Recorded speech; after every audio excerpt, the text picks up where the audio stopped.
TS PG CET or GATE or GPAT ద్వారా ఎవరైతే MTech M Pharmacy MArch చేద్దాం అనుకుంటున్నారో ఫేజ్ 1కి సంబంధించిన కొన్ని ఇంపార్టెంట్ పాయింట్స్ చెప్పడం జరుగుతుందండి.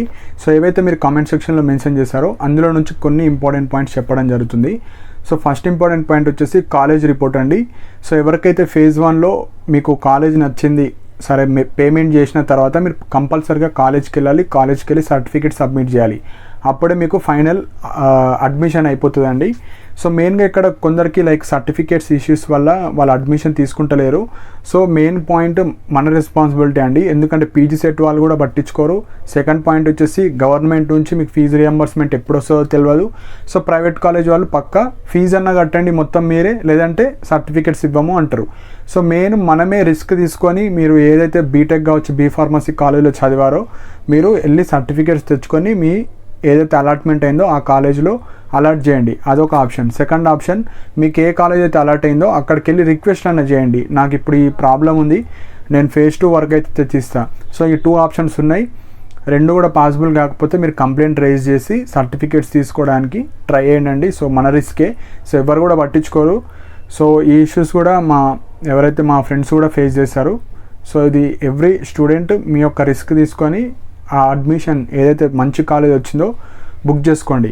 సో 19th వరకు లాస్ట్ డేట్, ఎక్స్టెండ్ కూడా అవ్వచ్చు, కాకపోతే as per schedule 19th last. So తొందరగా వెళ్ళడానికి ట్రై చేయండి. సో నెక్స్ట్ ఇంపార్టెంట్ పాయింట్ వచ్చేసి మనకు ఫేజ్ 2 అండి. సో ఫేజ్ 2 మనకు లాస్ట్ డేట్ 19 కదా. సో సపోజ్ 19 లాస్ట్ డేట్ ఉంటే విత్ ఇన్ 1 వీక్లో మనకు షెడ్యూల్ వస్తుంది మళ్ళీ. సో ఒక 7 days యాడ్ చేసుకుంటే 25.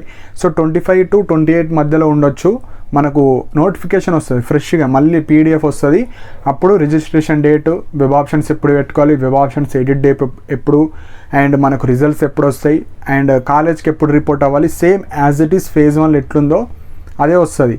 మనకు డీటెయిల్ పీడిఎఫ్ వస్తుంది. సో ఇప్పుడు ఎవరెవరు ఎలిజిబుల్ అంటే ఫేజ్ 2కి ఇప్పటి వరకు అసలు రిజిస్ట్రేషన్ చేసుకోలేరు. పీజీ సెట్ మీరు పీజీ సెట్ క్వాలిఫై అయ్యారు, గేట్ క్వాలిఫై అయ్యారు, జీప్యాట్ క్వాలిఫై అయ్యారు, కానీ ఫేజ్ 1లో పార్టిసిపేట్ చేయలేరు, వాళ్ళు పార్టిసిపేట్ చేయొచ్చు. సెకండ్, ఎవరైతే పార్టిసిపేట్ చేశారు కానీ సీట్ రాలేదు వాళ్ళు కూడా జస్ట్ వెబ్ ఆప్షన్స్ రోజు వెబ్ ఆప్షన్సే పెట్టుకోవాలి. మీరు మళ్ళీ సర్టిఫికేట్స్ కానీ మనీ కానీ ఏం అవసరం లేదు. కొత్త వాళ్ళు మాత్రమే రిజిస్ట్రేషన్ చేసుకొని ఫీ పే చేసి మొత్తం సర్టిఫికేట్స్ అప్లోడ్ చేయాలి. ఆల్రెడీ ఫేజ్ 1లో చేసిన వాళ్ళు ఇప్పుడు ఏం అవసరం లేదు, జస్ట్ వెబ్ ఆప్షన్స్ రోజు వెబ్ ఆప్షన్స్ పెట్టుకోవాలి. అండ్ ఇంకా ఎవరు ఆల్రెడీ సీట్ వచ్చి కాలేజ్కి వెళ్ళి రిపోర్ట్ చేసిన వాళ్ళు ఉంటారు కదా, వాళ్ళు కూడా ఎలిజిబుల్. సపోజ్ మీకు ఓయో అనుకున్నారు కానీ ప్రైవేట్ కాలేజ్ వచ్చింది, సో ఇప్పుడు మీరు మళ్ళీ మీకు నచ్చిన వెబ్ ఆప్షన్స్ మాత్రం పెట్టాలి. అండ్ సెకండ్ ఫేజ్లో వెబ్ ఆప్షన్స్ పెట్టేటప్పుడు మీరు ఏవైతే వెబ్ ఆప్షన్స్ పెడతారో, మీరు వెబ్ ఆప్షన్స్ పెడుతున్నారంటే ఆ కాలేజ్కి వెళ్తానే కదా. సో సెకండ్ ఫేజ్లో వెబ్ ఆప్షన్స్ ఎట్లా పెట్టాలంటే మీరు బెస్ట్ కాలేజెస్ పెట్టాలి. అంటే ఫేజ్ 1 నాకు నచ్చలేదు కానీ ఫేజ్ 2లో బెస్ట్ కాలేజ్ అంటే అందులో ఏ కాలేజ్ వచ్చినా నేను వెళ్ళేటట్టు ఉంటేనే ఆ కాలేజ్ మాత్రం పెట్టాలి.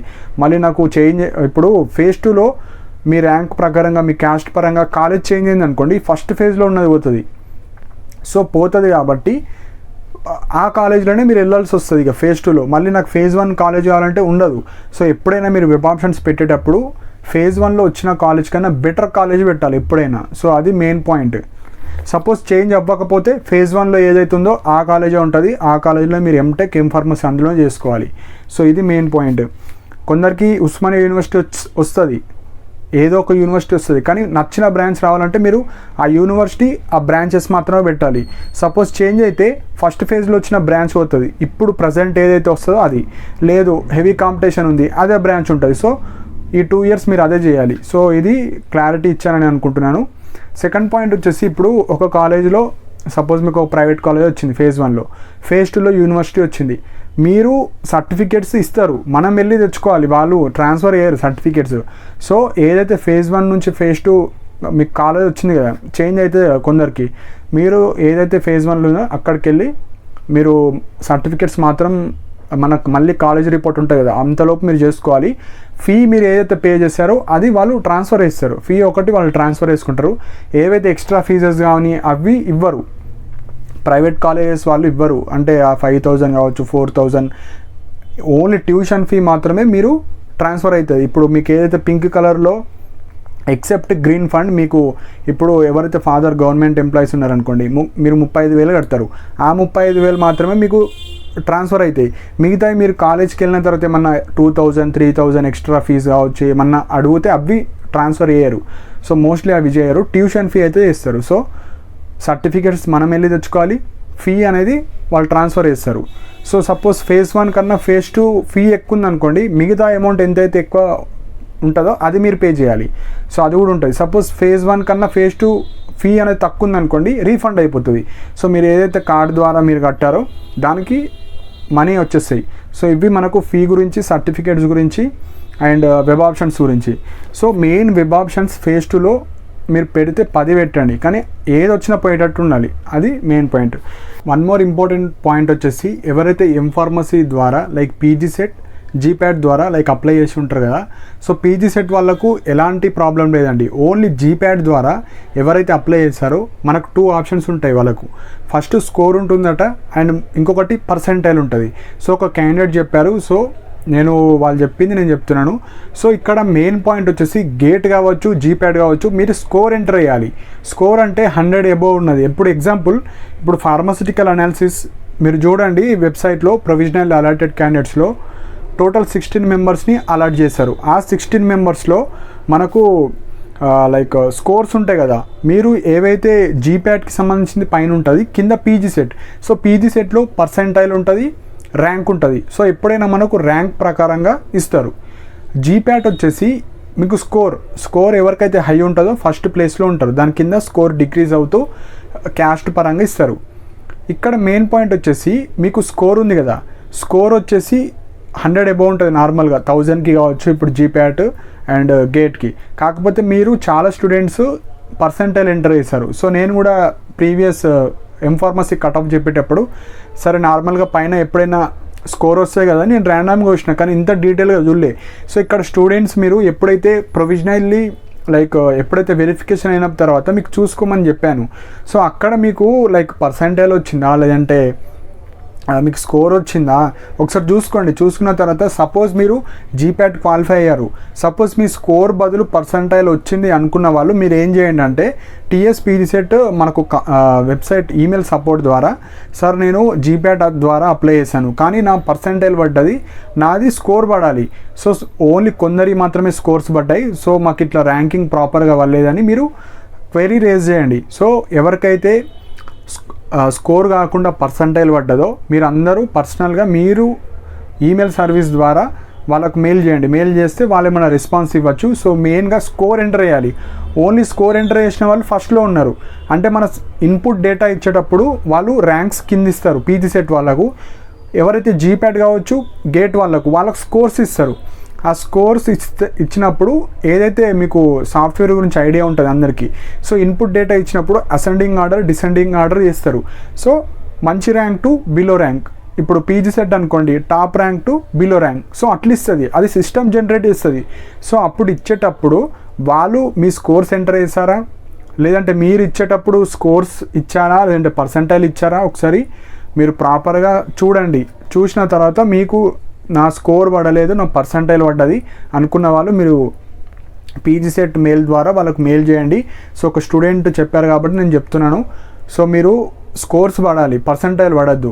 సపోజ్ పర్సెంటైల్ పడితే అందరికి పర్సెంటైల్ పడాలి. ఇప్పుడు కొందరికి స్కోర్స్ పడి పర్సెంటైల్ పడితే ఆ సిస్టమ్కి తెలియదు కదా, ఆ సిస్టమ్ ఎట్లా చేస్తుంది, నాకు అసెండింగ్ ఆర్డర్ ఆ డిసెండింగ్ ఆర్డర్లో చేంజ్ చేసి ఇస్తుంది అంతే.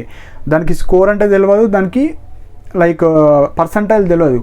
మనం ఏదైతే డేటా ఇస్తామో దాన్ని అరేంజ్ చేయమంటే టాప్ టు బాటమ్ అరేంజ్ చేసి ఇచ్చేస్తుంది. సో ఈ విధంగా ఉంటుంది. సో మాన్యువల్ వర్క్ ఉంటుంది, అక్కడ సిస్టమ్ వర్క్ ఉంటుంది కాబట్టి. సో డౌట్స్ ఉన్న వాళ్ళు మీరు డైరెక్ట్ మెయిల్ ద్వారా చేయండి. లేదంటే హైదరాబాద్లో ఉన్న వాళ్ళు సార్ ఇట్లా నా స్కోర్ పడలేదు నా పర్సెంటైల్ పడ్డది, సో స్కోర్ పడ్డోళ్ళకు ఫస్ట్ ప్రియారిటీ ఇచ్చిండు సో అని వెళ్ళొచ్చు. సో ఇంకా డీటెయిల్గా ఏమన్నా క్లారిఫికేషన్ ఎవరికైనా తెలిసి ఉంటే కింద కామెంట్ సెక్షన్లో మెన్షన్ చేయండి. దాని తర్వాత ఎంఫార్మసీ గురించి ఇంకొక సపరేట్ వీడియో చేస్తాను. సో ఇవి మెయిన్ పాయింట్ అండి. ఇంకొక మెయిన్ పాయింట్ వచ్చేసి, ఇప్పుడు ఇవి phase 1 తర్వాత phase 2 ఎవరైతే యూనివర్సిటీ సీట్స్ కోసం చూస్తున్నారో, ఇప్పుడు phase 1లో మీరు ఎంఫార్మసీ కావచ్చు ఎంటెక్ కావచ్చు సీట్స్ అలొకేట్ అయితే కదా, అలొకేట్ అయిన తర్వాత మనకి ఇక్కడ 3 ఆప్షన్స్ ఉంటాయి. ఒకటి, ఎవరైతే యూనివర్సిటీ సీట్ వచ్చింది కానీ వెళ్ళలేరు, అలాంటి స్టూడెంట్స్ చాలా రేర్, అసలు ఉండరు మోస్ట్లీ. సో యూనివర్సిటీ సీట్ వచ్చిందంటే పక్కా వాళ్ళు వెళ్తారు. సెకండ్, ఇప్పుడు యూనివర్సిటీ సీట్ వచ్చి కూడా క్యాన్సిల్ చేసుకునే వాళ్ళు అసలు ఉండరు, అదొక ప్రాబబిలిటీ. సెకండ్ పాయింట్ వచ్చేసి మనకు వేకెన్సీస్ ఉంటే, సపోజ్ ఫేజ్ 1లో ఒక క్యాండిడేట్కి యూనివర్సిటీ సీట్ వచ్చింది కానీ అతను ఇంట్రెస్ట్ లేదు, అప్పుడు మాత్రమే వేకెన్సీస్ ఏర్పడతాయి. సో ఇప్పుడు ఫీజు కట్టారనుకోండి, అది బుక్ అయిపోతుంది అతని పేరు మీద, సో అప్పుడు వేకెన్సీస్ ఉండవు. సో మెయిన్ పాయింట్ ఏంటంటే 95% ఆఫ్ యూనివర్సిటీస్లో సీట్స్ అని బుక్ అయిపోతాయి. ఎందుకంటే అతను ఏమనుకుంటాడు, సపోజ్ నచ్చిన యూనివర్సిటీ రాకపోయినా ఏదో ఒక యూనివర్సిటీ అయితే వచ్చింది, దీన్ని హోల్డ్ చేసుకుంటాడు. సెకండ్ పాయింట్ వచ్చేసి మీ క్యాస్ట్లో సీట్స్ ఖాళీ ఉంటేనే మీకు వస్తుంది సీటు. ఇప్పుడు ఎగ్జాంపుల్గా ఇప్పుడు ఫేజ్ 1లో ఒక క్యాండిడేట్ ఉన్నాడు, మీరు బీసీ మీ క్యాస్ట్ చూసుకోవాలి, మీ క్యాస్ట్లో వేకెన్సీ ఉంటేనే మీకు ఇస్తారు. సపోజ్ ఇప్పుడు ఉస్మానియా యూనివర్సిటీ ఉంది, ఏదో ఒక బ్రాంచ్ ట్రాన్స్పోర్టేషన్ అనుకుందాం.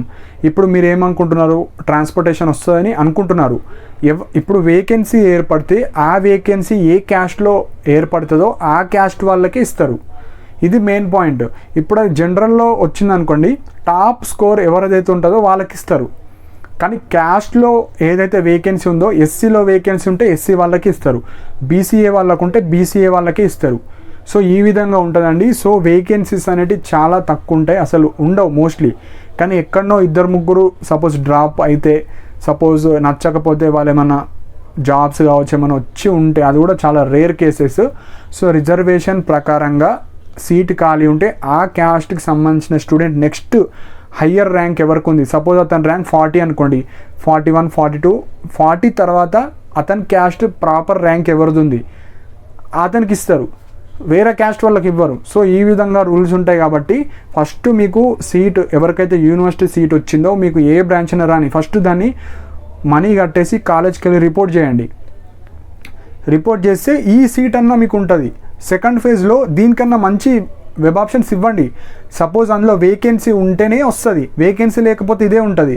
సపోజ్ మీరు ఇప్పుడు ఫీజు కట్టకుండా సరే నేను ఫేజ్ 2 వెళ్తా అంటే అక్కడ వేకెన్సీ ఉంటే తప్ప మీకు సీట్ రాదు. సో ఇవి మెయిన్ పాయింట్ ఉన్నది. మీ క్యాస్ట్లో సీట్ ఉంటే మీకే ఇస్తారు, వేరే క్యాస్ట్లకి ఇవ్వరు. ఇది మెయిన్ పాయింట్. అండ్ ఎవరైతే ఫార్మసీ వాళ్ళు ఉంటారో మీరు ఒకసారి క్లారిటీగా కింద మెన్షన్ చేయండి. సపోజ్ అందరిది ప్రాపర్గా పడితే ఓకే, లేదు అంటే మీరు పీజీసెట్ మెయిల్ చేసి మీ యొక్క క్వెరీని తెలపండి. సో మెయిన్గా వెబ్ ఆప్షన్స్ మీరు కట్ ఆఫ్స్ చూసుకోండి, వెబ్సైట్లో ఉన్నాయి. మీ యొక్క ర్యాంక్ జెండర్ క్యాస్ట్ మీద డిపెండ్ అవుతుందండి. సో ఫేజ్ 2 ఎప్పుడైతే మనకు నోటిఫికేషన్ వస్తుందో అప్పుడు డీటెయిల్ వీడియో చేయడం జరుగుతుంది. సో ఇంకా మన డౌట్స్ ఉంటే కింద కమెంట్ సెక్షన్లో మెన్షన్ చేయండి. అండ్ ఇలాంటి అప్డేట్స్ కోసం నా ఛానల్ని సబ్స్క్రైబ్ చేసుకోండి. And thank you for watching my video.